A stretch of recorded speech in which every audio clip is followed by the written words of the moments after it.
नमस्कार, मैं हूं आपके साथ आस्था कौशिक। दिल्ली विधानसभा के चुनावी दंगल में सीएम योगी आज ताबड़तोड़ प्रचार करेंगे। मुख्यमंत्री योगी आज दिल्ली में 3 जगहों पर रैली करेंगे। सीएम योगी आज किराड़ी, करोलबाग और जनकपुरी में जनसभाएं करेंगे। सीएम योगी दोपहर 3:30 बजे किराड़ी इलाके से प्रचार की शुरुआत करेंगे और करोलबाग में शाम 4:50 पर और जनकपुरी विधानसभा में शाम 6 बजे उनकी जनसभा होगी। तो मुख्यमंत्री योगी आदित्यनाथ आज यूपी के चुनावी दंगल में जनसभाएं करेंगे। 3 जगहों पर उनकी रैली होगी। तो दिल्ली के दंगल में मुख्यमंत्री योगी आदित्यनाथ आज किराड़ी, करोलबाग और जनकपुरी 3 जगहों पर जनसभाएं करेंगे। शाम 5 बजे के आसपास करोलबाग, 6 बजे के आसपास जनकपुरी में उनकी रैली होगी और कुल मिलाकर दिल्ली के विधानसभा चुनाव में 14 रैलियां मुख्यमंत्री योगी आदित्यनाथ करेंगे। करोलबाग में शाम 4:50 पर, जनकपुर में शाम 6 बजे उनकी जनसभा होगी।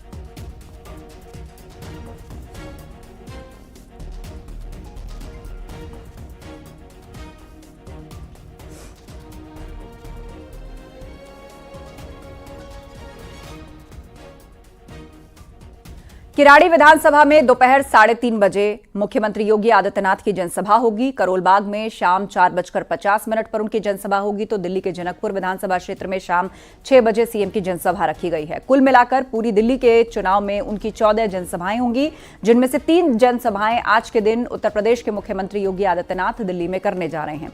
दिल्ली चुनाव में योगी आदित्यनाथ की तमाम रैलियां होंगी। 23 जनवरी यानी कि आज का दिन किराड़ी, करोलबाग, जनकपुरी।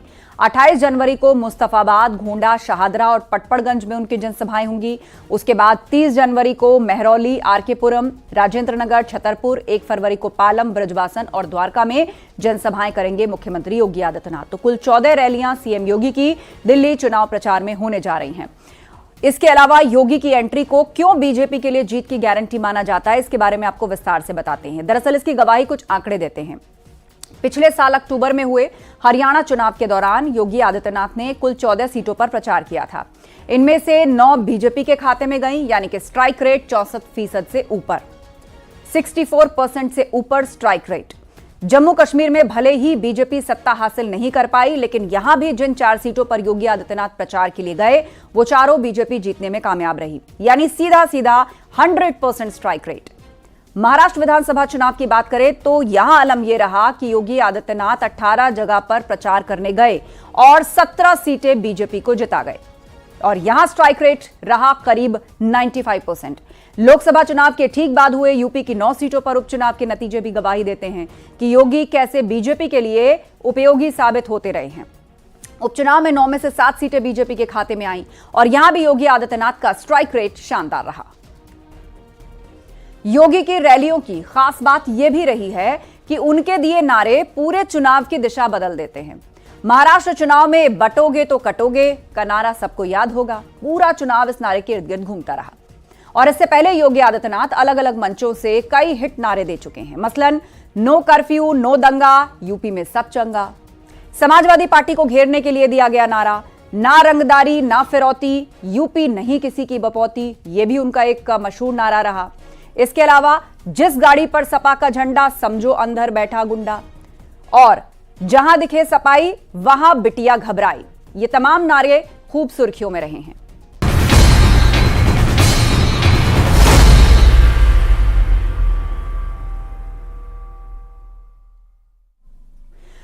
खबरों में आगे बढ़ते हैं। देश भर में फिटजी सेंटर से आईआईटी जेईई की तैयारी कर रहे छात्रों के लिए एक बहुत बड़ी खबर है। रातों रात देश के कई प्रमुख शहरों में फिटजी के सेंटर्स बंद हो गए हैं, जिसमें आईआईटी में दाखिले की तैयारी कर रहे छात्र और उनके पेरेंट्स काफी परेशान हैं। अधिकतर छात्रों के पेरेंट्स ने फिटजी में पूरा पैसा भी जमा कर दिया था।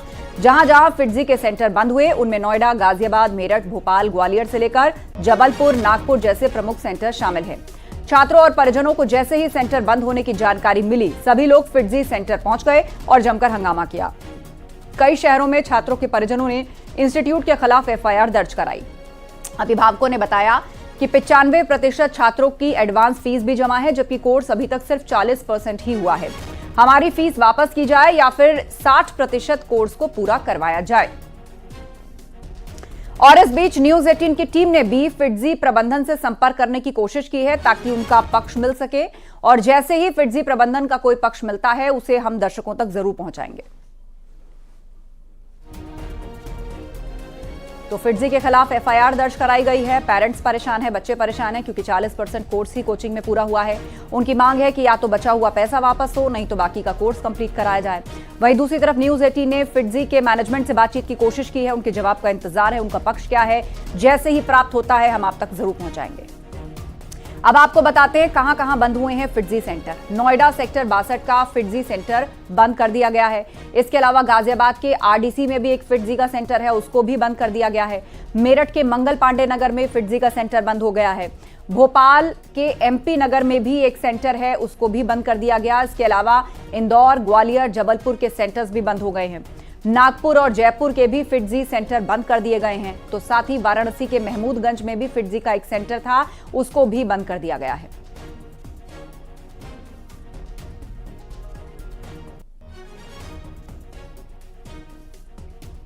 तो न्यूज 18 की टीम ने फिटजी प्रबंधन से संपर्क करने की कोशिश की है। हम लगातार उनसे संपर्क साधने की कोशिश कर रहे हैं ताकि उनका पक्ष जान सकें, और जैसे ही फिटजी प्रबंधन को कोई पक्ष हमें प्राप्त होता है उसे हम आप तक जरूर पहुंचाएंगे। लेकिन इस बीच हम लगातार कोशिश में हैं कि फिटजी के प्रबंधन से बातचीत हो, क्योंकि पेरेंट्स की अलग परेशानियां हैं। दूसरी तरफ तमाम सेंटर्स फिटजी के बंद हुए हैं, स्टूडेंट्स परेशान हैं। तो ऐसे में कोचिंग प्रबंधन क्या कहता है उससे हम लगातार संपर्क करने की कोशिश कर रहे हैं, और फिटजी की तरफ से किसी भी तरह का कोई आधिकारिक बयान और पक्ष यदि आता है तो हम अपने दर्शकों तक उसे जरूर पहुंचाएंगे। पिछले कुछ दिनों में मेरठ, नोएडा, वाराणसी और भोपाल समेत देश के कई शहरों में फिटजी के सेंटर्स रातों रात बंद कर दिए गए। सेंटर बंद होने से लाखों छात्रों का भविष्य अधर में लटक गया। फिटजी के सेंटर बंद होने से छात्र और अभिभावक बेहद परेशान हैं। तो आपको तस्वीरें हम दिखा रहे हैं अलग अलग शहरों में फिटजी के सेंटर, जहां लाखों स्टूडेंट्स तैयारी करते हैं IIT JEE में सिलेक्शन के लिए, और किस तरीके से उनको बंद कर दिया गया है, उन पर ताला लग गया है। मेरठ, वाराणसी, नोएडा और भोपाल की फिलहाल तस्वीरें। उस समय देश के कई शहरों में फिटजी के सेंटर्स बंद हुए हैं और न्यूज 18 इंतजार कर रहा है फिटजी के जवाब का। नोएडा के सेक्टर 62 में भी फिटजी कोचिंग सेंटर बंद कर दिया गया। इससे गुस्से में आए अभिभावकों ने हंगामा किया है। नाराज पेरेंट्स करीब 3 घंटे तक हंगामा करते रहे, और उनका कहना है कि वो 2 साल की एडवांस फीस तक दे चुके हैं और उन्हें अपने बच्चों के भविष्य की चिंता है।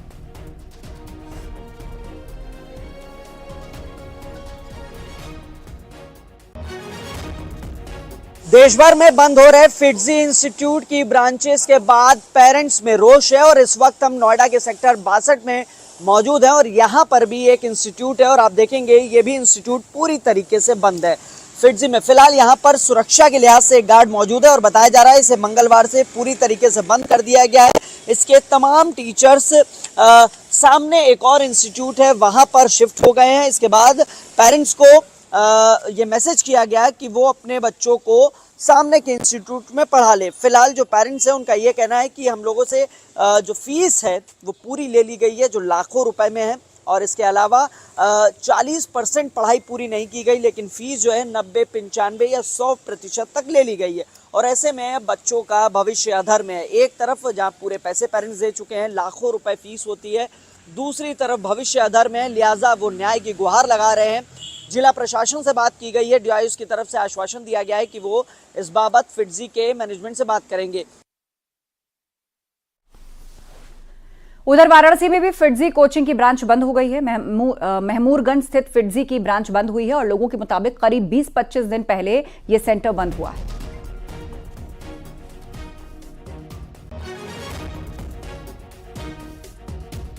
मैं इस वक्त वाराणसी के महमूदगंज स्थित फिटजी के इकलौते सेंटर कोचिंग सेंटर में खड़ा हूं, जहां आप ये देखिए इस वक्त लॉक लगा है।